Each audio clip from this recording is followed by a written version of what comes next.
Saudi আরব থেকে এক আল্লাহর বান্দা আমাকে ডেকে ডেকে বলে, একদিন এক প্রোগ্রাম শেষ করে করে আমি যখন ওই বাসার পথে যখন আমি একটু রওনা করতেছিলাম, আল্লামা সাঈদীর আলোচনাগুলো মোবাইলের ভিতরে ঠিক মতন আলোচনাগুলো শুনতেছিলাম। শোনার পরে এক যুবক রাত্রে যখন গভীর হয়ে যায়, এক যুবক আমাকে ডেকে ডেকে মোবাইলের ভিতরে টেলিফোন আকারে বলে, হুজুর আপনার বয়ান, মা বাবার বয়ান অনেক সুন্দর করে আমরা শুনি, হুজুর আপনার আলোচনাগুলো আমরা অনেক সুন্দর করে শুনি, হুজুর আপনি একটু শুনিয়ে নেন। আপনার কাছে আমার একটা কথা, এমন এক কথা আমি বলবো, হুজুর আপনি একটু বলিয়া দেন, হুজুর আপনি একটু শুনেন। আলোচনাগুলো আপনি যদি শুনতে পারেন বা আমার মনের কথাগুলো যদি আপনার কাছে যদি একটু বলি, তাহলে হুজুর আপনি ঠিক মতন শুনতে পারবেন। ওই যুবকটা আমাকে ডেকে ডেকে বলে, ও হুজুর আমার বাবা আমার মা আমাকে অনেক কষ্ট করে করে টাকা জমায়া জমায়া আজকে আমাকে সৌদি আরবের ভিতরে পাঠাইছে। আমি যখন আমার মা বাবার কথা আমি যখন মনে মনে মনে মনে একটু চিন্তা করলাম, আমি যখন আমার বাবার কথাগুলো আমি মনে মনে যখন চিন্তা করলাম, চিন্তা করার পরে প্রতিমধ্যে যাওয়ার পরে আমি এক কথা চিন্তা করার পরে আমি ইউটিউবের ভিতরে প্রতিমধ্যে প্রতিদিনে আপনার যেই বয়ানগুলো আছে, আপনার যেই মা বাবার কাহিনীগুলো আছে, ওই মা বাবার কাহিনীর বিষয়গুলো আমি একটু শুনি। শোনার পরে পরে হুজুর একদিন আপনার নাম্বারটা নিয়ে আমি একটু টেলিফোন করলাম। টেলিফোন করার পরে আপনার কাছে একটু মোবাইলে বললাম, ও হুজুর আপনার কাছে আমি একটু মা বাবার কথাগুলো বললাম। হুজুর আমি এত পরিমাণ দুঃখী হুজুর, আমার বাবা কি কষ্ট করে করে করে করে টাকা জমায়া জমায়া, আমার মা কি কষ্ট করে করে টাকা জমায়া জমায়া আমাকে সৌদি আরবের ভিতরে পাঠাইছে। পাঠানির পরে হুজুর আমি এই অনেক কষ্ট করে টাকা জমায়া জমায়া আমি সৌদি আরবের ভিতরে আসলাম। আসার পরে আমি একদিন আমার মাকে ডেকে ডেকে বললাম, ও মা অনেক দিন ধরে গোটা 4 বছর ধরে ও মা আমি তোমাকে দেখি না, ও মা আমি তোমার কথাগুলো আমি নিজেই নিজের সামনে খাড়ায় খাড়ায় শুনতে পারি না। বাবাকে ডেকে বললাম, বাবা আমি তোমাকে দেখার বড় শখ, ও বাবা আমি তোমাকে দেখবো। আমি আমার ওয়াইফকে ডেকে ডেকে বললাম, ও বিবি আমার আমি তোমাকে দেখবো, আমি তোমাকে দেখে দেখে দেখে দেখে তোমার কথাগুলো আমি শুনবো। এমন করে করে হুজুর আমি আমার মা বাবা ভাই বোন আত্মীয় স্বজন বিবি ছেলেমেয়ে আমি সবাইকে ডেকে ডেকে বললাম। কি বললাম? বলার পরে আমি আমার গোটা 4 বছর ধরে আমি সৌদি আরবের ভিতরে আছি, আমি টাকা করছি, বাড়ি করছি, গাড়ি করছি, সব জিনিসগুলো আমি করছি রে হুজুর। আজকে আপনার কাছে আমি একটু পরামর্শ নেওয়ার জন্য আমি একটু বললাম, হুজুর আপনি একটু আমার কথাগুলো শুনিয়ে নেন। সঙ্গে সঙ্গে হুজুর কাছে আমি যখন বললাম, আমার কাছে বলার পরে সঙ্গে সঙ্গে ওই যুবকটা ডেকে বলে, হুজুর আমি আমার মা বাবাকে কি পরিমাণ চিনলাম, আমি আমার মা বাবাকে কি পরিমাণ ভরসা করেছি, আমি আমার মা বাবাকে কি পরিমাণ আমার উপরে ভালোবাসা আছে আমি একটু চিন্তা করেছি। চিন্তা করানোর পর আমি আমার মাকে ডেকে ডেকে বললাম, মা গোটা 4 বছর ধরে মা আমি সৌদি আরবের ভিতরে আছি, মা আমি উমুক মাসে উমুক তারিখে মা আমি বাংলার জমিনে আসবো, ও মা তুমি একটু আমাকে জানিয়ে দাও। সঙ্গে সঙ্গে যুবকটা ডেকে ডেকে বলে, ও হুজুর আমি আমার বিবিকে বললাম, ও বিবি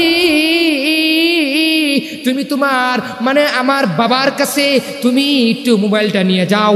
সঙ্গে সঙ্গে আমার বিবি যখন আমার বাবার কাছে মোবাইলটা নিয়ে গেল, নিয়ে যাওয়ার পরে আমি আমার বাবাকে ডেকে বললাম, ও বাবা গোটা 4 বছর ধরে বাবা আমি তোমাকে দেখি না, ও বাবা আমি অমুক মাসের অমুক তারিখে আমি বাংলাদেশে আসবো, ও বাবা তোমার কি লাগবে তুমি একটু সঙ্গে সঙ্গে আমাকে বলিয়ে দাও। সঙ্গে সঙ্গে ওই বাবা ডেকে ডেকে ডেকে বলতাছে, ও বাবা রে না না না, আমার জন্য কোনো কিছু আনা লাগবে না, আমার জন্য কোনো কিছু প্রয়োজন নাই। ও বাবা তুই একটু আয় আয়, আমি তোকে যদি সামনে সরাসরি দেখতে পারি তাহলে আমি বাবা তোকে দেখার সঙ্গে সঙ্গে তোর মানে চেহারাটা দেখার সঙ্গে সঙ্গে আমার মনটা এত পরিমাণ ভরে যাবে, আমার মনের ভিতরে এত পরিমাণ ভালোবাসা ঢুকবে, আর মনে হয় শান্তি, এমন শান্তি মনে হয় আর আমি কোনো দিনও আমি পাই না। সঙ্গে সঙ্গে ওই যুবকটা এমন করে বাবার কাছে যখন ফোনটা দিল, দেওয়ার পরে সঙ্গে সঙ্গে যুবকটা তার ওয়াইফকে বলল, ও বিবি রে আমার মার কাছে টেলিফোনটা নিয়ে যাও। সঙ্গে সঙ্গে ওই বিবিটা এমন করে আমার মার কাছে টেলিফোনটা নিয়ে গেল। নিয়ে যাওয়ার পরেই আমি আমার মাকে ডেকে ডেকে বললাম, ও আমার মা, অনেক দিন ধরে মা আমি তোমাকে দেখি না, অনেক দিন ধরে মা আমি তোমার কথাগুলো শুনি না, অনেক দিন ধরে মা আমি তোমার কথাগুলো বুঝি না, ও মা তুমি একটু আমাকে বলিয়া দাও। সঙ্গে সঙ্গে মার কাছে বললাম, মা আমি অমুক মাসে অমুক তারিখে আমি বাংলাদেশে আসবো, আসার পরে ও বাবা ও মা আসার পরে তোমার কি লাগবে তুমি একটু সঙ্গে সঙ্গে আমাকে বলিয়া দাও। সঙ্গে সঙ্গে আমার মা আমাকে ডেকে ডেকে বলে, কয় বাবা না না না, আমি তোকে আমার জন্য কোনো কিছু আনা লাগবে না, তোকে যদি আমি সরাসরি যদি দেখতে পাই তাহলে আমার পেটে আমার মনে ভালো শান্তি ঢুকে যাবে। আল্লাহু আকবার। সঙ্গে সঙ্গে আমি আমার মার কথা শোনার পরে সঙ্গে সঙ্গে আমি মাকে ডেকে বললাম, মা তুমি আমার ওয়াইফের কাছে ফোনটা নিয়ে যাও। সঙ্গে সঙ্গে মা ওয়াইফের কাছে যখন ফোনটা নিয়ে গেল, নিয়ে যাওয়ার পরে আমি আমার বিবিকে ডেকে বললাম, ও বিবি রে তোকে বলি আমি তো অমুক মাসে অমুক তারিখে আমি বাংলাদেশের ভিতরে আসবো, ও বিবি রে তুই তো আমাকে বল তোর কি লাগবে মন করে বলিয়া দে।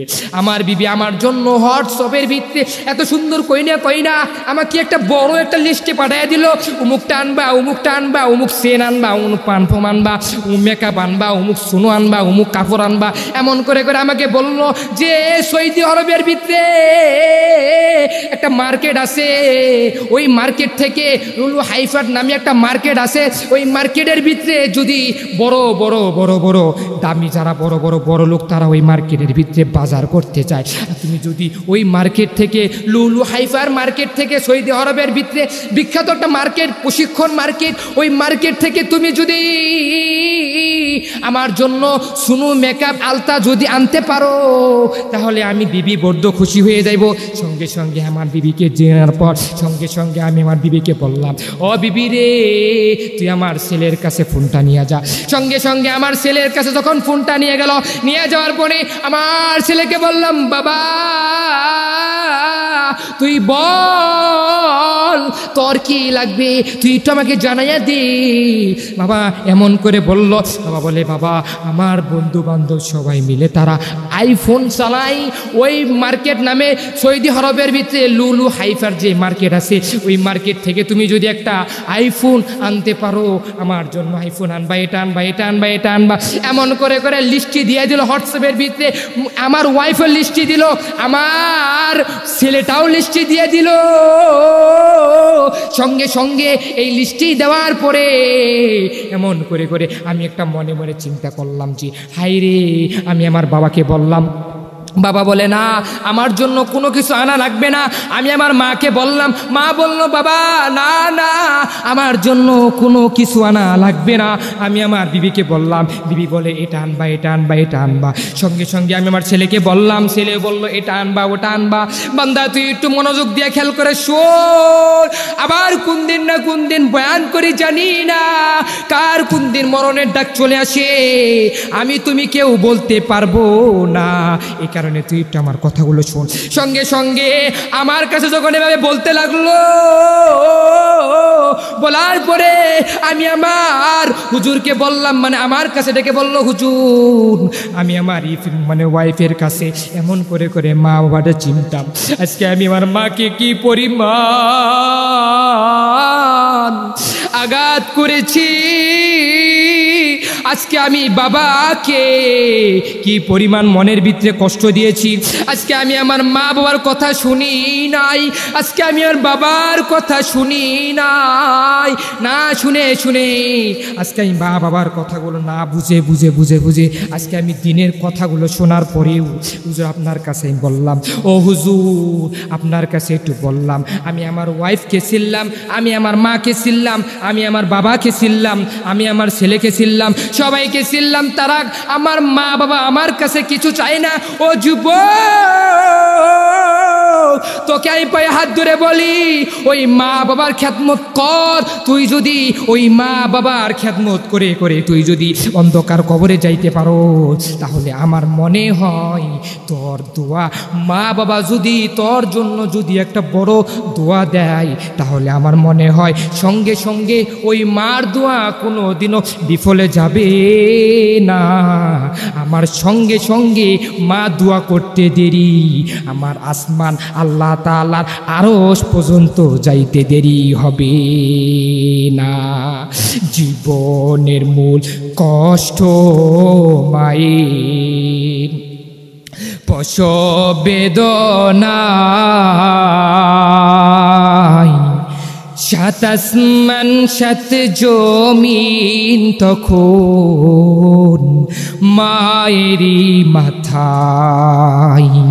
জীবনের মূল কষ্ট মায়ের, প্রসব বেদনায়,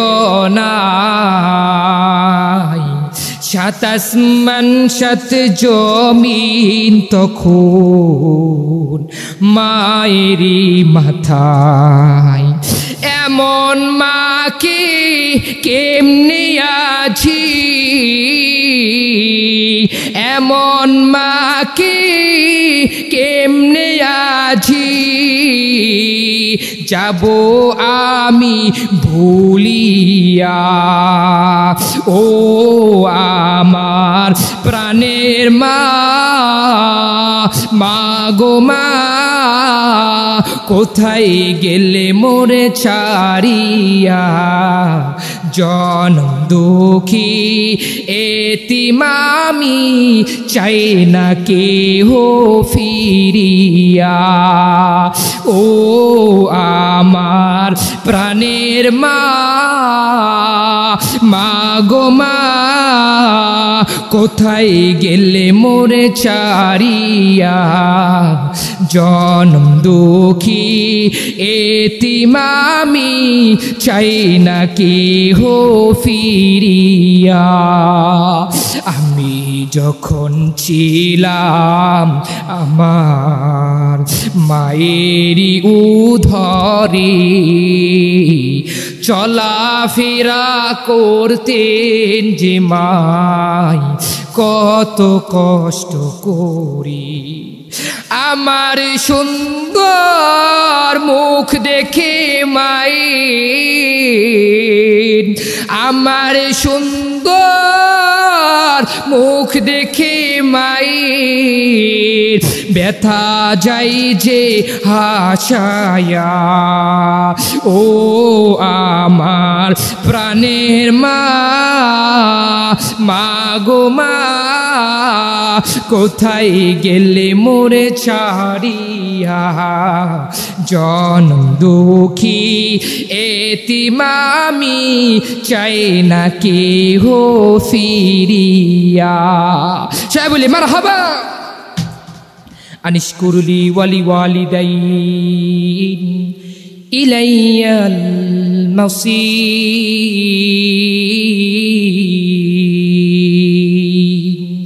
আল্লাহ বলেন, হ্যাঁ আমার দুনিয়ার উম্মতেরা, তোমরা যদি আমার উপরে যদি একটা শুকরিয়া আদায় করো, আমার উপরে শুকরিয়া আদায়টা কেমন হবে? আমার শুকরিয়া, আমার উপরে যেই শুকরিয়া আদায় করবা, আমার শুকরিয়ার পরে হচ্ছে মা বাবার শুকরিয়া, মানে মার উপরে যেই প্রশংসা আদায় করবা। শুকর কেডা? আমার বান্দা, তুমি যদি আমার উপরে শুকর আদায় করো, আমি আল্লাহ বড্ড খুশি হয়ে যাব। আমি আল্লাহ খুশি হইয়া তোমার এই শুকরের আদায়ের বদল বদৌলতে আমি আল্লাহ তোমাকে বড় বড় দামি বানিয়ে ফেলবো। শুকর কিভাবে আদায় করবা এবং মা বাবার শুকরটা কিভাবে আদায় করবা, এমনভাবে তদুরূপভাবে তুমি বান্দা তুমি আমার শুকর আদায় করো। শুকরিয়া আদায় করলে বান্দা তুমি বড্ড দামি হয়ে যাইবা। সঙ্গে সঙ্গে আমার শুকরিয়া আদায় করার পর তুমি যদি ওই মা বাবার শুকর যদি তুই বান্দা আদায় করতে পারো, বান্দা তুমি যদি সঙ্গে সঙ্গে আমার মা বাবার শুকরটা তুমি যদি আদায় করতে পারো, কিভাবে আল্লাহর শুকর বান্দা তুমি শুনিয়ে নাও। আল্লাহর শুকর আদায় করবা। আমি আব্দুল হাকিম সাইফি সাহেব একটা তোমাকে আদর করে করে একটা প্রশংসা আদায় করলাম। ইয়া রব্বি লাকাল হামদু কামা ইয়ামবাগি লিজালালি ওয়াজহিকা ওয়া আযীমি সুলতানিক। বান্দারে তুই যদি এই শুকরটা আদায় করো, একদম বারংবার তুই যদি প্রশংসা আদায় করো, আমার মাওলা এই প্রশংসার বদৌলতে তোর ভিতরে বড় বড় খুশি হইয়া তোর উপরে খুশি হইয়া তো পরিমাণ দামি বানিয়ে দিবে। তদরূপভাবে আল্লাহর শুকর আদায় করতে, আল্লাহর প্রশংসা আদায় করতে বান্দা জানি না কোনটা মালিকের শুকর আদায় হবে, কোনটা আমার রবের শুকর আদায় হবে, কোনটা আমার মাওলার শুকর আদায় হবে। বান্দা আমি তো তুমি তো বলতে পারি না, আমি তুমি বান্দা জানি না। এমন করে করে বান্দা আল্লাহর শুকর আদায় করলে আমার রব, ওই রব বড্ড বড্ড খুশি হয়ে যায়। তদ্রূপভাবে মা বাবার শুকরটা আদায় করলে ওই মা বড্ড খুশি হয়ে যায়। মার প্রশংসা আদায় করলে মা বড্ড খুশি হয়ে যায়। বাবার প্রশংসা আদায় করলে তদ্রূপভাবে বাবাও বড্ড খুশি হয়ে যায়। বাংলাদেশে একটা উদাহরণ ক্ষেত্রে বলতাছি যে কোনো নেতা যদি তার যদি প্রশংসা আদায় করো, নেতার যদি গুণগান গাও, সঙ্গে সঙ্গে ওই নেতারা বড্ড খুশি হয়। হয় নাকি হয় না? আছে না? বাংলাদেশের ভিতরে যে সমস্ত নেতাগুলো আছে, নেতা আছে, এখন তো আগে ছিল আওয়ামী লীগ, পলায় গেছে, ওই দাদার কাছে গেছে শেখ হাসিনা, ওই দাদার কাছে যাইয়া বুদ্ধি পরামর্শ করে। এখন আসছে কি, দেশটা স্বাধীন দেশ বানাইছে, বানানোর পরেও এই দেশের ভিতরে যে সমস্ত মানুষ মানে যাদেরই প্রশংসা আদায় করবে, কোনো নেতার যদি প্রশংসা আদায় করে, সঙ্গে সঙ্গে নেতা কয় হাই রে হাই, উমুক হুজুরে, উমুক মৌলবি, উমুক মসজিদের হুজুরটা আমার প্রশংসা আদায় করছে, তাহলে মনে হয় আমারই সাপোর্ট। কিন্তু ওই নেতা তো জানে যে আমার তো উপরে উপরে আমার প্রশংসা আদায় করে, আবার মনে মনে তার মনে কি চিন্তা, প্রশংসা আদায় না। নেতার যদি গুণগান গাও নেতা খুশি হয়, এবং যদি কোনো মানুষের যদি গুণগান গাও ওই মানুষটা বড্ড খুশি হয়ে যায়। বান্দারে তুই একটু খেয়াল করে শোন, আমার আল্লাহ তাআলার শুকরটা আদায় কর। ওই আল্লাহ তাআলার শুকর আদায় করলে আমার মাওলা বড্ড খুশি হয়ে যায়। এবং যদি মা বাবার শুকরটা যদি বান্দা তুই যদি আদায় করতে পারো, ওই মা বাবা বড্ড খুশি হয়ে যায়। তদরূপভাবে আল্লাহ কয় বান্দা তুই একটু শুনিয়া নে, আমি আল্লাহ তোকে বানাইছি, কি সুন্দর করে বান্দা তোকে বানাইলাম। এই যে দেখ কি সুন্দর করে তোকে আমি চক্ষু দিয়েছি, এই যে দেখ কি সুন্দর করে তোকে আমি মাথা দিয়েছি, এই যে দেখ কি সুন্দর করে তোকে আমি কান দিয়েছি, এই যে দেখ কি সুন্দর করে আমি তোকে আমি নাক দিয়েছি, এই যে দেখ কি সুন্দর করে কত সুন্দর করে আমি জবান দিয়েছি, ওই জবান দিয়ে তুই কি সুন্দর করে বয়ান করো, ওই জবান দিয়ে কি সুন্দর করে তুই কথা কস, ওই জবান দিয়ে কি সুন্দর করে বান্দা তুই খাওয়া দাওয়া করো। এই যে দেখ আমি আল্লাহ তোকে কি সুন্দর করে হাত দিয়েছি, এই যে দেখ আমি আল্লাহ তোকে কি সুন্দর করে পা দিয়েছি। বান্দারে তাও তুই একটু আমার উপরে তুই একটু শুকর আদায় কর, তাও তুই একটু আমার উপরে প্রশংসা আদায় কর। আমার আমার আল্লাহর উপরে বান্দা তুই যদি প্রশংসা আদায় করো, আমার আল্লাহ তাআলা বড্ড খুশি হয়ে যাইব। তদরূপভাবে আল্লাহ কয় বান্দা তুই একটু খেয়াল করে দেখ, আমি একটু মাঝে মধ্যে ইন্সপায়ার করার জন্য শুকর আদায় বান্দা তুই একটু কীভাবে করবি, শুকরটা কীভাবে বান্দা আদায় হবে। শুকর আদায় হবে এমন শুকর বান্দা তুই আদায় করবি যেই শুকর আমার রব বড্ড খুশি হইয়া তোকে এমনভাবে তোকে কোনো কঠিন কোনো মৃত্যু দিবে না।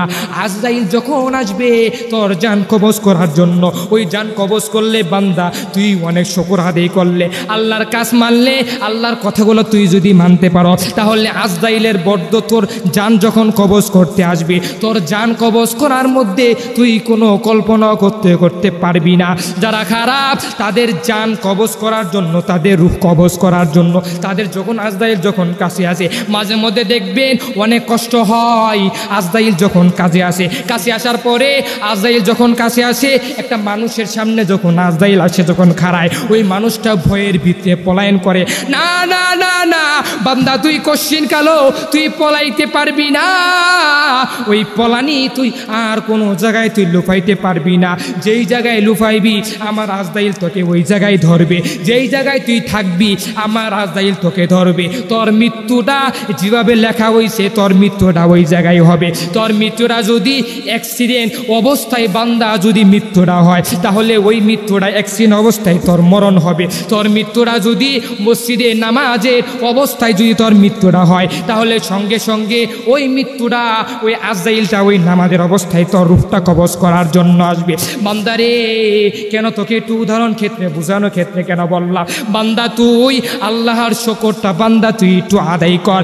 এ বান্দারে এখন মা বাবার শুকর, বান্দা তুই কিভাবে ওই মা বাবার শুকরটা আদায় করবি? ওই মা বাবার শুকরটা হচ্ছে এমন, মা তোর জন্য কোনোদিনও খারাপ চায় না, বাবা তোর জন্য কোনোদিনও খারাপ চায় না। ওই বাবার শুকর তুই যদি আদায় করো, বাবার যদি কথা মানো, বাবা যদি বলে বাবা তুই নামাজে যা, সঙ্গে সঙ্গে বাবার কথা শুন না, মার কথা শুন না, তুই নামাজের ভিতরে চলিয়া যাবি। বান্দারে ওই মা বাবার দোয়া নিয়ে বান্দা তুই যদি চলতে পারো, তাহলে আমার মা আমার বাবা, তোর মা তোর বাবা যদি দোয়া করে, আল্লাহ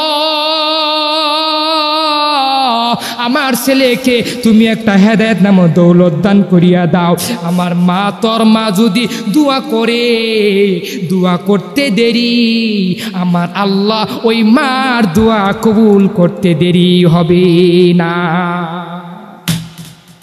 এ বান্দা, বান্দা তুই আল্লাহর শুকর আদায় কেমনে করবি?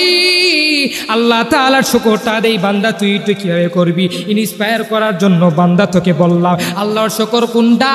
আল্লাহর শুকর হচ্ছে এটা বান্দা, তোকে কি সুন্দর করে আমার মাওলা দুইটা নাক দিয়েছে। আপনারা মাঝে মধ্যে খেয়াল করে দেখবেন, যখন আপনার ঠান্ডা লাগে এক নাকের ভিতরে যদি বন্ধ হয়ে যায়, আর এক নাক দিয়ে আপনি নিঃশ্বাস নেন না, আরেক নাক দিয়ে আপনি নিঃশ্বাস নেন।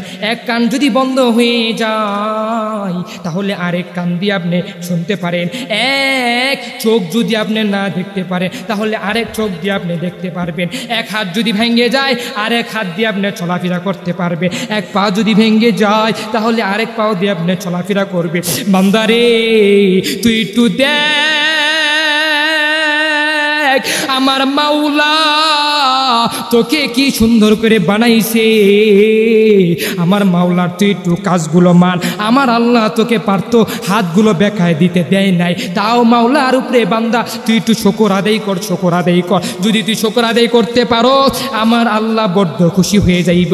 এ বান্দা তুই একটু দেখ, সঙ্গে সঙ্গে আমার আল্লাহকে এত পরিমাণ ডাকবি। তুই বড় সুস্থ আছো, তাও সুস্থতার মধ্যে তুই আল্লাহর উপরে একটু গর্ব লাগায় প্রশংসা আদায় করবি। তুই একটু দেখ ওই মেডিকেলের ভিতরে যা, ওই যে পপুলার যেই মেডিকেল আছে, ওই মেডিকেলের বান্দা তুই একটু যা যদি বান্দা দেখতে পারো ওই মেডিকেলের বেডের ভিতরে কত সন্তানেরা শুয়ে রয়েছে, কত বাবারা শুয়ে রয়েছে, কত যুবকেরা ওই মেডিকেলের বেডের ভিতরে শুয়ে শুয়ে ঘুমায় রয়েছে। দেখ তুই একটু ঢাকা মেডিকেলের ভিতরে যা, দেখ তুই একটু রংপুর মেডিকেলের ভিতরে যা, দেখ তুই একটু বড় বড় মেডিকেলের ভিতরে তুই একটু ডুগিয়া দেখ। দেখ ওই মেডিকেলের ভিতরে গেলে কেউর হাত আছে, কেউর হাত নাই, কেউর পা আছে, কেউর পা নাই। দেখ বান্দা আমার আল্লাহ তোকে হাত দিয়েছে কি সুন্দর করিয়া, তাও তুই এত পরিমাণ নিমুখ হারাম করো, তুই আমার আল্লাহকে ডাকস না। এখন যদি ওই মেডিকেলের যদি একটা জিনিস যদি বান্দা তুই যদি খেয়াল করো, যে বেডের ভিতরে যারা যারা শুয়ে রয়েছে তাদের যদি তুই একটু চিন্তা করো, সঙ্গে সঙ্গে ওই চিন্তা করলে বান্দা তোর ভিতরে একটু জাগবে। কেমন জাগবে? এমন করে তুই চিন্তা করে দেখ, ওই যুবকেরা তাদের একটা হাত ছিল, তাদের একটা পা ছিল, তাদের সবগুলো একবারে কি সুন্দর করেছিল।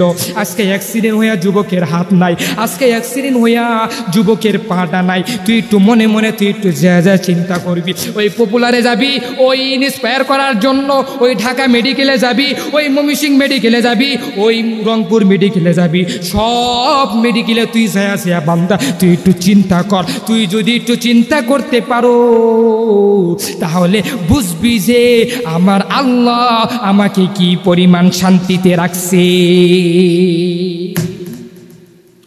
বান্দারে তোকে একটু উদাহরণ ক্ষেত্রে বলতাছি রে বান্দা,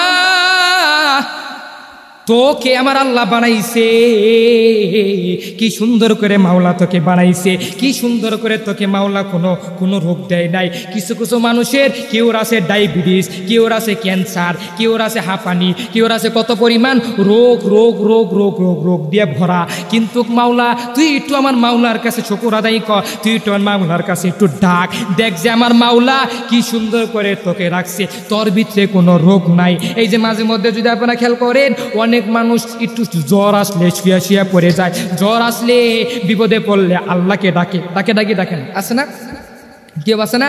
বিপদে পড়লে আল্লাহকে ডাকে না, ডাকে, বিপদে পড়লে আল্লাহকে ডাকে, আল্লাহ তুই বাসা, আল্লাহ তুই বাসা। বিপদে বললে হুজুরের কাছে বলে, হুজুর আমার বাবার জন্য একটু দোয়া করবেন, আমার বাবা তো অনেক বড় অসুস্থের ভিতরে আক্রান্ত। আছে না এমন করে দোয়া চায় না? দোয়া চায়। বিপদে বললে বান্দা তুই আল্লাহকে ডাকোস, বিপদটা চইলা গেলে বলস তো এখন যাবি না, আবার আগের মতন তুই আবার আগের মতন থাকস, আবার বলস এখন তো আমার জুয়ান বয়স, হাই রে মাত্র আমার 12 বয়স, হাই রে মাত্র আমার 16 বয়স, হাই রে মাত্র আমার 20 বয়স, হাই রে মাত্র আমার 21 বছর বয়স, এখনো তো আমি বুদ্ধ হই নাই, আমার তো দাড়িটা পাকে নাই, আমার তো চুল পাকে নাই, হাই রে আমার মরণ তো এখনই আসবে না, আমার মরণ এখন পরিমাণ আসবে না, আমার কাছে কোনো পরিমাণ আজরাইল আসবে না। এমন করে করে বান্দা শয়তান তোকে ঢুকা দিয়া তোকে একটু খারাপ বানায়। বান্দারে তোকে যে আমার আল্লাহ বানাইছে, কি সুন্দর করে বানাইলো, এমন করে বানানোর পর বান্দা তাও তুই বারবার তোকে বলি আল্লাহর উপরে শুকর আদায় কর, আল্লাহর উপরে শুকর আদায় করলে তুই বড্ড দামি হয়ে যাইবি। ইন্সপায়ার করার জন্য একটা জনক নামে একটা বিজ্ঞানী আছে, এই বিজ্ঞানীটা বারবার এমন করে চিন্তা করে, জনক বিজ্ঞানী বারবার তিনি ঘাটাঘাটি করে, এই যে মানুষ কিভাবে বানাইছে, এই যে মানুষটা কিভাবে বানাইছে, আমার আল্লাহ কিভাবে মানুষ বানাইছে। আল্লাহ যদি মানুষ বানাইতে পারে, জনক বিজ্ঞানী মনে মনে কয় আমি নিজেও মানুষ বানাবো। নাউজুবিল্লাহ বলবেন না। যৌন বিজ্ঞানী কয় আল্লাহ যদি মানুষ বানাইতে পারে, আল্লাহ যদি আদম আর হাওয়া থেকে যদি মানুষ বানাইতে পারে, তাহলে আমি যৌন বিজ্ঞানী আমিও মানুষ বানানি। যৌন বিজ্ঞানী সঙ্গে সঙ্গে তিনি মানুষ বানানোর ক্ষেত্রে প্রস্তুতি নিয়ে ফেলল। যৌন বিজ্ঞানী মানুষ বানানোর ক্ষেত্রে আল্লাহ তাআলা কিভাবে মানুষ বানাইলো, যৌন বিজ্ঞানী কোরআন ঘাইটা এমন করে পাট বাই পাট মানে আনে। যৌন বিজ্ঞানী আনার পরে পাট বাই পাট এমন করে আনার পরে যৌন বিজ্ঞানী মনে মনে চিন্তা করে আমি যদি এগুলো জিনিস করতে পারি, আমি যদি এগুলো জিনিস যদি একত্রভাবে করতে পারি, তাহলে আমার আল্লাহ বড্ড খুশি হয়ে যাইবে, তাহলে আমার রব বড্ড খুশি হয়ে যাইব। আমি যদি এগুলা একসাথে যদি মিশ্রিত করে যদি এক জায়গায় রাখতে পারি, তাহলে আমি মানুষ বানাইতে পারবো। আর আমার আল্লাহ যদি মানুষ যদি বানাইতে পারে, তাহলে আমিও তো মানুষ বানাইতে পারবো। সঙ্গে সঙ্গে এই যৌন বিজ্ঞানী গোটা 15 বছর ধরে মানুষ বানানোর ভিতরে একবারে মানে প্রস্তুতি নিয়ে ফেললো। গোটা 15 বছর ধরে একটা মানুষ বানাইবে, মানুষ বানানোর ক্ষেত্রে তিনি পরীক্ষা করে নিরীক্ষা করে সব কিছুগুলো করার পরে যৌন বিজ্ঞানী সঙ্গে সঙ্গে মানুষ বানাইবে। এখন মানুষের ভিতরে মানুষ বানাবে ক্ষেত্রে এখন দুনিয়ার ভিতরে একটা রোগ আছে SLE, শুনেন একটা রোগ আছে SLE। বিজ্ঞানীরা এই রোগটা মানে সবাই মিলে এই রোগটা মানে দাফন করছে, মানে রোগটা হচ্ছে এটা মানে নতুন রোগ SLE। এই রোগটাকে যে মানে যার শরীরের ভিতরে আছে ওই ব্যক্তি মানে রোগটা যাকে ধরছে তার মানে হার্ট স্ট্রোক করে তিনি মরে যাবে, হার্ট স্ট্রোক। তা যৌনক বিজ্ঞানী SLE যে রোগটা আছে এই রোগটাকে মানে দমন করার জন্য, রোগটাকে মানে থামায় রাখার জন্য কিছু অক্সিজেন আছে, কিছু জিনিস আছে, মেডিসিন আছে, ওই মেডিসিনগুলো দিলে ওই রোগটা একটু মানে থেমে থাকে। যে ব্যক্তি SLE রোগের ভিতরে আক্রান্ত, এই SLE যে রোগটা আছে মানে যেই ওষুধটা আছে এখন পর্যন্ত দুনিয়ার কোনো বিজ্ঞানী বানাইতে পারে না, কিন্তু সামান্য একটা মানে অক্সিজেন আছে তাকে একটু দমন করা যায়, মানে তাকে থামায় রাখার জন্য। SLE মানে রোগের কোনো এখন পর্যন্ত তার কোনো ওষুধ কোনো বিজ্ঞানী বানাইতে পারে না। তাহলে যদি একটা বিজ্ঞানী, যদি যৌনক বিজ্ঞানী, তিনি যদি গোটা 15 বছর লাগায়া তিনি যদি মানুষ বানানোর ক্ষেত্রে যদি আগ্রহ করে যে 15 বছর লাগায়া আমার আল্লাহ যদি আদম আর হাওয়া থেকে যদি মানুষ বানাইতে পারে তাহলে আমিও বানাইতে পারবো। যৌন বিজ্ঞানী তিনি গোটা 15 বছর লাগায়া তিনি চেষ্টা করে যে ইনশাল্লাহ আমিও মানুষ বানায়া দেখাইতে পারি। নাউজুবিল্লাহ বল, মানুষ বানাইতে পারবে? দুনিয়ার কেউ মানুষ বানাইতে পারবে? পারবে কেউ? পারবে? তুমি পারবো মানুষ বানাইতে? না, কোশ্চেন খেলেও পারবো না। তাহলে তুমি যদি মানুষ না বানাইতে পারি, কোনো কিছু যদি না বানাইতে পারি, এখন আপনিও চিন্তা করবেন যে গোটা যৌনক বিজ্ঞানী তিনি গোটা 15 বছর লাগায় তিনি যদি মানুষ বানানোর ভিতরে যদি চেষ্টা বিষ্ট করে তাহলে তুমি কিভাবে কি করবে? এখন শুনিয়ে নেন যৌন বিজ্ঞানী কে বানায়। যৌন বিজ্ঞানী কোরআন ঘাইটা সঙ্গে সঙ্গে তিনি চিন্তা করলো। প্রথমে যৌন বিজ্ঞানী কোরআন ঘাইটা 4টা জিনিসের কথা বের করলো। বের করার পরে 1 নাম্বার হচ্ছে অক্সিজেন, 2 নাম্বার হচ্ছে নাইট্রোজেন, 3 নাম্বার হচ্ছে কার্বন, 4 নাম্বার হচ্ছে হাইড্রোজেন। অক্সিজেন মানে নাইট্রোজেন, কার্বন, হাইড্রোজেন মানে হাইড্রোজেন, এই জিনিসগুলো প্রথমে তিনি 4টা জিনিস মানে ভাগ করছে। মানে 4টা, প্রথমে তিনি 4টা জিনিসকে একত্র করে 4টা জিনিসের পরে আবার হচ্ছে 8টা জিনিস বাই করলো। 1 নম্বরে হচ্ছে ম্যাগনেসিয়াম, 2 নম্বরে হচ্ছে পটাশিয়াম, 3 নম্বরে হচ্ছে সোডিয়াম, 4 নম্বরে হচ্ছে সালফার, 5 নম্বরে হচ্ছে তিনি বারবার করে এমন করে চিন্তা করলো। 1 নাম্বার মানে 4টার ভিতরে মানে যে 4টা আছে মানে 4টার ভিতরে প্রথমে 4টা বাই করছে, বাই করার পরে আবার তিনি 4টা থেকে তিনি 8টা বাই করবো, মানে এমন করে 8 আর 4 মানে এমন করে তিনি বানায়া তিনি একটা মানুষকে বানাইব। 1 নম্বরে হচ্ছে মানে ওই 8টা থেকে প্রথম নম্বরে হচ্ছে ম্যাগনেসিয়াম, 2 নম্বরে হচ্ছে পটাশিয়াম, 3 নম্বরে হচ্ছে সোডিয়াম, 4 নম্বর হচ্ছে সালফার, 5 নম্বর হচ্ছে ফসফরাস, মানে 6 নম্বর হচ্ছে ক্যালসিয়াম, 7 নম্বর হচ্ছে আয়রন, 8 নম্বর হচ্ছে মানে কুলরিয়াম, মানে একটা রোগ আছে, মানে জিনিসগুলো আছে, অক্সিজেনগুলো আছে। এই অক্সিজেনের ক্ষেত্রে তিনি মানে প্রথমে 4টা তারপরে 8টা, এই 8টা দ্বারা তিনি মানুষ বানাইবে। তাহলে আমার আল্লাহ যদি এমন করে 8টা জিনিস দ্বারা আমার আল্লাহ মানুষকে কোরআন ঘেটে জৈনক বিজ্ঞানী বানাইলো এবং জৈনক বিজ্ঞানী চিন্তা করলো, তাই জৈনক ঠিক তেদুরূপভাবে প্রথমে 4টা বাই করলো, তারপরে 8টা বাই করলো, 8টা বাই করে একসাথে মিশ্রিত কইরা তিনি চিন্তা করে যে আমি এখন একটা মানুষ বানাইতে পারবো। সঙ্গে সঙ্গে গোটা 15 বছর লাগায়া তিনি মানুষ বানাইতে পারে নাই, ঠিক কিনা? যৌন বিজ্ঞানী তিনি চেষ্টা করছে বারবার, তাও তিনি মানুষ বানাইতে পারে নাই। কিন্তু বান্দারে তুই একটু চিন্তা করে দেখ, যৌন বিজ্ঞানী গোটা 15 বছর লাগায়া তিনি চিন্তা করলো। চিন্তা করার পরে এই জৈন বিজ্ঞানী গোটা 8 বছর মানে 15 বছর ধরে যৌনক বিজ্ঞানী প্রথমে 4টা জিনিস বাই করলো, তারপরে 8টা জিনিস বাই করলো। 8টা জিনিস বাই করার পর গোটা 15 বছর ধরে তাও তিনি চেষ্টা করার পরও তাও তিনি মানুষ বানাইতে পারলো না। বান্দারে তাও তুই একটু আমার উপরে রবের উপরে শুকর আদায় কর। আমার রব যে তোকে বানাইছে, এমন করে বানাইছে, আমার সরব আল্লাহ তাআলা সব কিছু বানানে কর্তা মালিক হচ্ছে আমার আল্লাহ। ওই আল্লাহকে তুই মান, ওই আল্লাহকে তুই মেনে চলতে পারলে, আল্লাহর কথাগুলো তুই যদি শুনতে পারো তাহলে বড্ড দামি হয়ে যাইবি। সঙ্গে সঙ্গে এই যৌন বিজ্ঞানী এমন করে 4টা তারপরে 8টা জিনিস বানানোর পরে এই যৌন বিজ্ঞানী ওই মানুষ বানাইতে গোটা 15 বছর লাগায়া তিনি মানুষ বানাইতে পারে নাই। ইয়া ইলাহি তু মেরা মাবুদ माबूद है या इलाही तू मेरा माशूक है या इलाही तू मेरा माबूद है या इलाही तू मेरा माशूक है या इलाही तू मेरा खालिक है या इलाही तू मेरा मालिक है अल्लाहु अकबर সঙ্গে সঙ্গে এই জৈন বিজ্ঞানী মানুষ বানানোর ভিতরে গোটা 15 বছর লাগায় তিনি মানুষ বানাইতে পারে না। এই বান্দারে তুই একটু খেয়াল করে তুই একটু শুনিয়ে নে আমার আল্লাহ কিভাবে তোকে বানাইছে, কিভাবে তুই আল্লাহর উপরে শুকর আদায় করবি।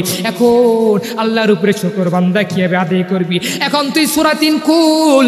আল্লাহ বলে ওয়াত্তিনি ওয়াজ্জাইতুনি ওয়া তুরি সিনিয়া ওয়া হাযাল বালাদিল আমিন লাকাদ খলাকনাল ইনসানা ফি আহসানি তাকওয়িম সুম্মা রাদাদনাহু আসফালা সাফিলিন ইল্লাল্লাযীনা আমানু ওয়া আমিলুস সলিহাতি ওয়া আমিলুস ইল্লাল্লাযীনা আমানু ওয়া আমিলুস সলি ইল্লাল্লাযীনা আমানু ওয়া আমিলুস সলিহাতি ইল্লাল্লাযীনা আমানু এই ইল্লাল্লাযীনা আমানুর তাফসীর যদি কেউ ঘাটাঘাটি করে আমার বান্দারা তুই ঠিক মতন বুঝতে পারবি। এখন কিভাবে ইল্লাল্লাযীনা আমানুর তাসবির করবি, আল্লাহ তাআলা সূরা 3 এর ভিতরে 3টা আয়াতের ভিতরে আল্লাহ তাআলা 4টা কসম খাটলো। এক নম্বরে বলে সূরা আল্লাহ তাআলা 3 এর কসম খাইলো, আবার জাইতুনের কসম খাইলো, আবার মিশরের সিনাই পর্বতের কসম খাইলো, আবার পবিত্র মক্কার কসম খাইলো। আমার আল্লাহ তাআলা সব কসম খায়া মানুষকে জানাইলো বান্দারে তাও বান্দা তুই আমার উপরে একটু শুকর আদায় কর। এমন করে শুকর আদায় করবি আমি আল্লাহ জানি সব জিনিস যেন আমি শুনতে পারি। এই যে ইল্লাল্লাযীনা আমানু এই আমানুনের তাফসীর বান্দা তুই একটু শুনিয়া নে। আমানুনের তাফসীর বান্দা কিভাবে আসবে, 3 এর তাসবির 3 আয়াতের ভিতরে আল্লাহ তাআলা 4টা কসম খাইটা বান্দা তোদেরকে বুনিয়া দে। এখন কি বান্দা শুনবি, শোনার ক্ষেত্রে বান্দা আল্লাহ তাআলা আবার আরেক আয়াতের ভিতরে বলে আল্লাহ তাআলা বলে বান্দা তুই শুনিয়া নে সব কিছু বানানে ওয়ালা মালিক আমির আল্লাহ। আল্লাহ বলেন ওয়ামা খলাকতুল জিন্না ওয়াল ইনসা ইল্লা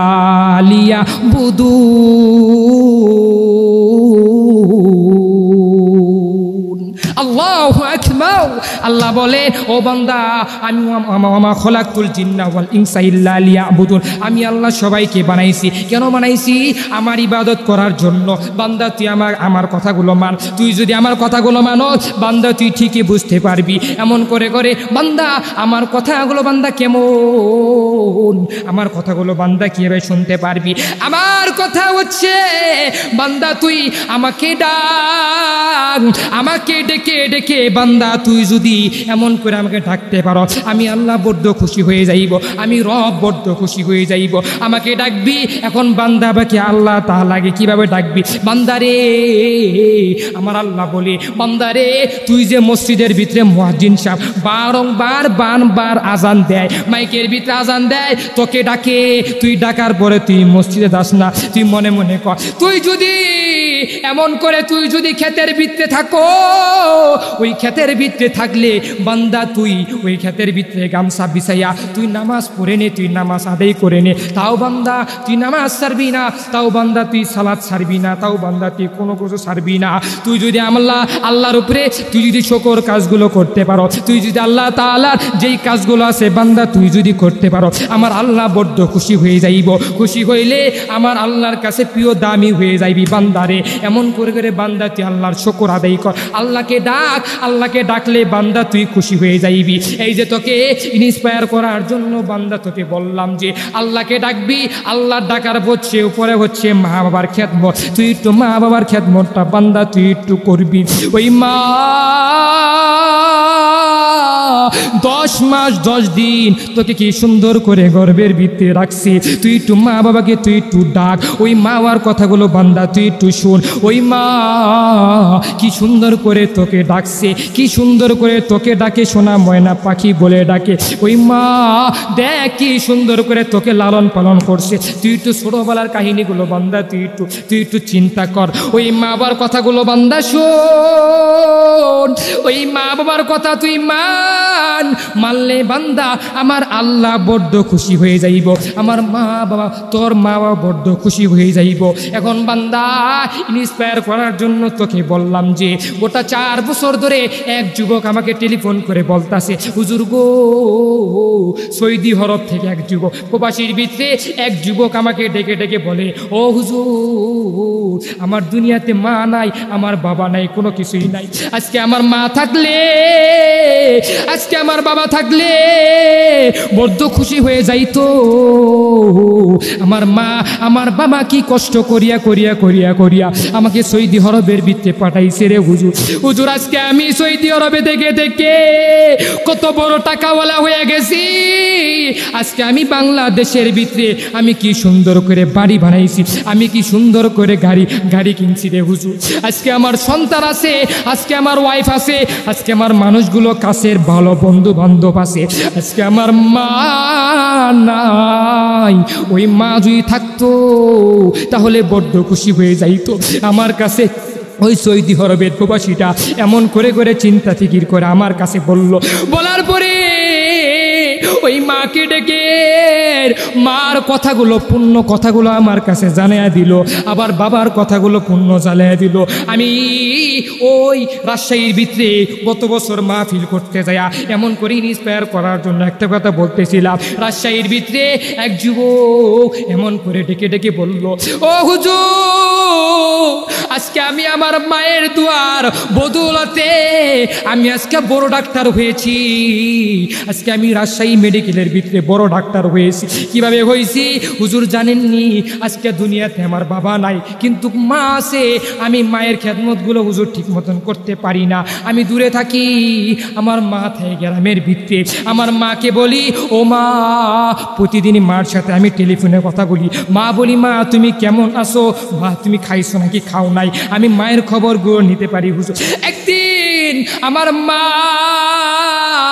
আমাকে ডেকে ডেকে বলে, বাবারে তোকে দোয়া করে দে, তুই বড্ড দামি হয়ে যাইবি, তুই অনেক বড় বড়লোক হয়ে যাইবি। আজকে দুনিয়াতে মা নাই, ওই মা আজকে মার কথাগুলাই মনে মনে ভাবি রে হুজুর। এমন করে করে আমার বাবা আমার মা আমার জন্য দোয়া করে দিল। আজকে মার দোয়ার বদৌলতে আমি বড় ডাক্তার হয়ে গেছি রাজশাহী মেডিকেল কলেজের ভিতরে। আজকে মা বাবার দোয়ার বদৌলতে আমি মামুনুল হক সাহেব বড় বড় স্কলার, বড় বড় বক্তা যারা আছে, বড় বড় স্কলার যারা আছে, তাদের ভিত্তিতে খেয়াল করলে, তাদের পিছনের জিন্দিগুলো খেয়াল করলে, ওই বক্তাগুলো আজকে মার দোয়ার বদৌলতে বড্ড দামি হয়ে গেছে। এবং আমার বাংলাদেশের বড় বড় স্কলার যারা আছে, ডক্টর মিজানুর রহমান আজারি, তার জীবনের কাহিনী ভিতরে খেয়াল করে ওই মিজানুর রহমান আজারি মা বাবার দোয়ার বদৌলতে আজকে আজারি বড় বড় বক্তা হয়েছে। আবার বড় বড় মামুনুল হক সাহেব, আবার জুনায়েদ আল হাবিব, আবার জুনায়েদ আল হাবিব কুমিল্লার যেই বক্তারা আছে, ওর জিন্দিগিটা যদি খেয়াল করি, বারবার বড় বড় স্কলার যারা আছে তাদের জিন্দিগিটা যদি খেয়াল করি, প্রত্যেকটা মানুষ, প্রত্যেকটা বক্তা, প্রত্যেকটা স্কলার, তারা তাদের পিছনের জিন্দিগি যদি খেয়াল করি, প্রত্যেকটার মূল কারণ হচ্ছে ওই মা বাবার দোয়া। আবার যদি এমন করে যদি সৌদি আরবের ভিতরে একটা ইমাম আছে, মানে ইমাম সাহেব আছে, ইমাম সাহেব হচ্ছে আব্দুর রহমান আস-সুদাইস। তার তেলাওয়াত কি সুন্দর, তার তেলাওয়াত বাংলাদেশের সবাই শুনে, সারা বিশ্ব বিশ্ব বিশ্ব বিশ্ব এমন করে তার তেলাওয়াতগুলো শোনে না। সৌদি আরবের ইমাম আছে আব্দুর রহমান আস-সুদাইস। আব্দুর রহমান আস-সুদাইস তার জিন্দেগিটা যদি কেউ খেয়াল করে তাহলে বারবার বুঝতে পারবে। আব্দুর রহমান আস-সুদাইস, সৌদি আরবের সাংবাদিকেরা আব্দুর রহমান আস-সুদাইসকে ডেকে বলে, ওই কাবার ইমাম, আপনি এত বড় ইমাম কিভাবে হইলেন?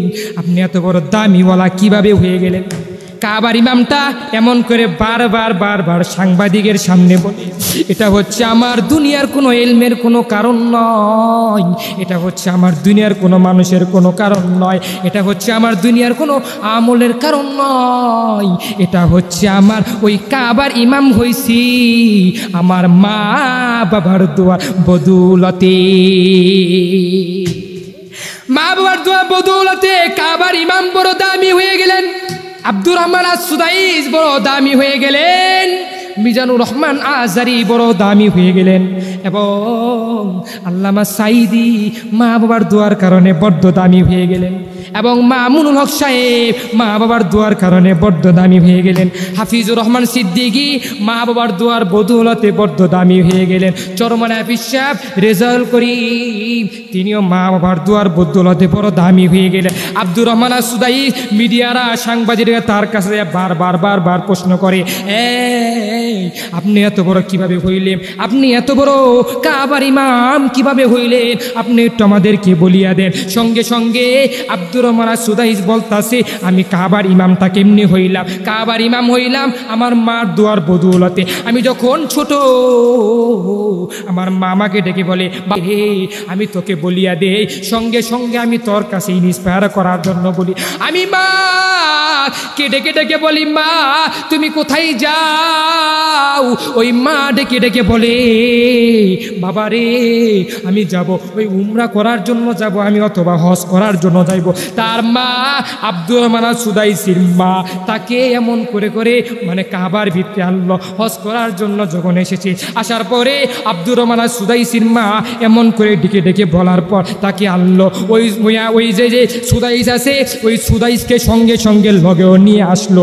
নিয়ে আসার পরে সুদাইসকে রাখলো অনেকগুলো মানুষ, মানে হাজি সাহেব যারা অনেক মানুষ, এত মানুষের ভিতরে সুদাইস তো ছোট ছিল, সুদাইস তো এত মানুষের ভিতরে ভিড়ের ভিতরে যখন যাবে তাহলে তো সুদাইসকে তো পাওয়া যাবে না, খুঁজে পাওয়া যাবে না। এমন করে করে ওই আব্দুর রহমান আস-সুদাইসির মা আব্দুর রহমানকে বলল, আব্দুর রহমান রে বাবা তুই যে খাড়া, এই যে খাড়া, আমি তোকে রেখে যাইব, আমি ওই কাবার সামনে যাইব। তাকে এমন করে ছোট্ট বালক তাকে এমন করে খাড়ায় রাখলো। খাড়ায় রাখার পর সঙ্গে সঙ্গে মা ওই কাবা জিয়ারত করার জন্য যখন চলে গেল, চলে যাওয়ার পরে এমন করে পাক দেওয়ার জন্য মা যখন চলিয়া গেল, চলে যাওয়ার পরে মার মাথায় বড় ওদিকে টেনশন, আমার সুদাইসটা কেমন আছে, এতগুলো মানুষের ভিতরে আমার সুদাইস না কোথায় যদি চলিয়া যায়, আমার সুদাইস যদি হারায়া যায় তাহলে আমি তো মনের ভিতরে কষ্ট পাইব। এমন করে বারবার সুদাইসের সামনে আসে, এসে দেখে সুদাইসকে পায় না, আবার খুঁজে দেখে যে এই সুদাইস ওই কাবার সামনে যায়া, মানে কাবার সামনে এমন করে দূর থেকে যায়া এমন করে করে দোয়া করে, প্রতিমধ্যে এমন করে দুই হাত তুলে জানি দোয়া করে। আমার মা ওই সুদাইসের মা এমন করে দোয়া করলো। দোয়া করার পরে সঙ্গে সঙ্গে সুদাইসকে আবার আনি ওই জায়গার ভিতরে খাড়া করাইল। খাড়া করানির পর এই সুদাইস যখন ওই জায়গার ভিতরে খাড়ায় রইল, খাড়ায় থাকার পর বারবার মা আনে, আবার সুদাইস ওই কাবার সামনে চলিয়া যায়, আবার আনে আবার চলিয়া যায়। সঙ্গে সঙ্গে তার মা ওই গর্ভধারণী মা ওই মা রবের কাছে দোয়া করে, আল্লাহ আমি তোমার কাছে বললাম রে আল্লাহ, আমার ছেলেটাকে তুমি কাবার বড় ইমাম তুমি বানিয়ে দাও। আল্লাহু আকবার। সঙ্গে সঙ্গে ওই মা এমন করে দোয়া করার পর আল্লাহ মার দোয়া কবুল করিয়া নিছেন। আজকে এই কারণে ওই কাবার ইমাম বড় সুদাইস আব্দুর রহমান আস-সুদাইস তিনি আজকে মায়ের দোয়ায় বদৌলতে আজকে কাবার ইমাম হয়ে গেছে। আমিও তো আব্দুর রহমান আস-সুদাইসের তেলাওয়াতগুলো আমিও শুনি, সারা বাংলাদেশের মানুষগুলো শুনে, তারা সারা পৃথিবীর মানুষগুলো আব্দুর রহমান আস-সুদাইসের তেলাওয়াতগুলো শুনে তাদের মধ্যে বড় ভালো লাগে। ওই হজের ভিত্তে যারা গেছেন তারা তো আব্দুর রহমান আস-সুদাইসের তেলাওয়াত মানে সরাসরি সামনের ভিত্তে শুনছে, কেউ শুনতে পারছেন, কেউ দেখতে পারছেন, কেউ আবার দেখতে পারেন নাই। দোয়া করি আল্লাহ তাআলা সবাইকে ওই আল্লাহর ঘর এবং আল্লাহর বন্ধুর ঘর ওই মক্কা মদিনা যাওয়ার মতো সবাইকে তৌফিক দান করুক, আমিন। মনে বড় আশা ছিল যাব মদিনায়, বলবো মনে বড় আশা ছিল যাব মদিনায়, সালাম আমি করব গিয়ে, সালাম আমি করব গিয়ে নবীর রওজা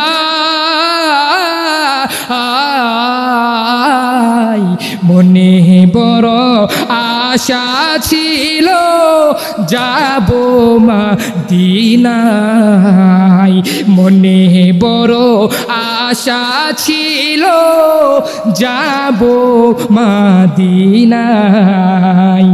আরব সাগর পাড়ি দিব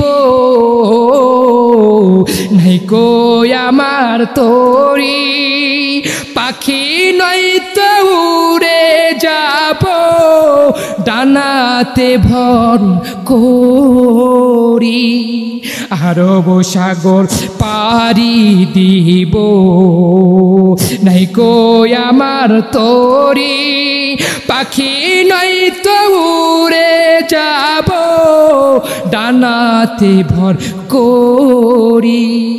আমার আশায় আছে সম্বল নাই, আশায় আছে সম্বল নাই, করি কি উপায়।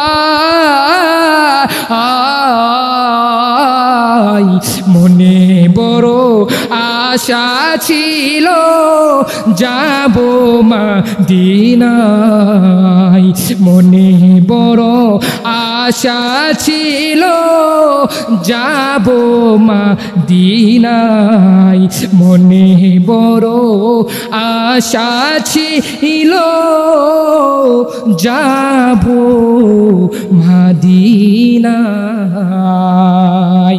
মারহাবা মারহাবা। আল্লাহ তাআলা সবাইকে ওই মদিনায় যাওয়ার তৌফিক দান করুক এবং দোয়া করি সৌদি আরবের ভিতরে যারা প্রবাসী আছে, প্রবাসী জগতে আছে, আল্লাহ তাআলা প্রত্যেকটা প্রবাসীকে ভালো মতন রাখুক। আল্লাহ তাআলা তাদেরকে কষ্ট বিন্দায় যে কষ্ট করতে গেছে সবার জন্য দোয়া করি, প্রত্যেকটা প্রবাসী ব্যক্তির জন্য দোয়া করি। প্রবাসীরা বারবার টেলিফোন দিয়ে বলে হুজুর আমার জন্য দোয়া করবেন, হুজুর আমার জন্য দোয়া করবেন, আমার মায়ের জন্য দোয়া করবেন। মা বাবার কথাগুলো প্রবাসীগুলো বয়ানগুলো শুনে তাদের অন্তরগুলো কান্দে। আজকে কাছে মা নাই, আজকে মা দূরে, মার সাথে ঈদ করতে পারে না, মার সাথে কুরবানি ঈদ করতে পারে না, মার সাথে কোনো ইফতারিও করতে পারে না। প্রবাসীরা বাজে এমন করে দোয়া করে হুজুর আমার মার জন্য দোয়া করবেন, আমার বাবার জন্য দোয়া করি। আল্লাহ তাআলা প্রত্যেকটা প্রবাসীর মা বাবার কবরের আযাব যদি মরে যায় তাহলে কবরের আযাব মাফ করে দিয়া তাদেরকে জান্নাতের উচ্চ মাকাম দান করে দেখ। সকলে বলে আমিন। এবং যাদের মা প্রবাসীর মা বাংলাদেশে আছে বা অন্য রাষ্ট্রের ভিতরে আছে, দোয়া করি আল্লাহ তাআলা প্রত্যেকটা প্রবাসীর মা বাবা যারা জীবিত আছে সবাই হায়াতের ভিতরে বরকত দান করে দেখ, হায়াতের ভিতরে বরকত দান করে দেখ। আল্লাহ তাআলা প্রত্যেকটা মা বাবাকে যেন দিনের কাজগুলো করার তৌফিক দান করুক। আগে আমি বক্তাকে মানার তৌফিক দান করো, সবাই সবার মা বাবার খেদমত করার তৌফিক দান করুক। সকলে বলে আমিন। ওয়া আখির দাওয়ানা আলহামদুলিল্লাহি রাব্বিল আলামিন।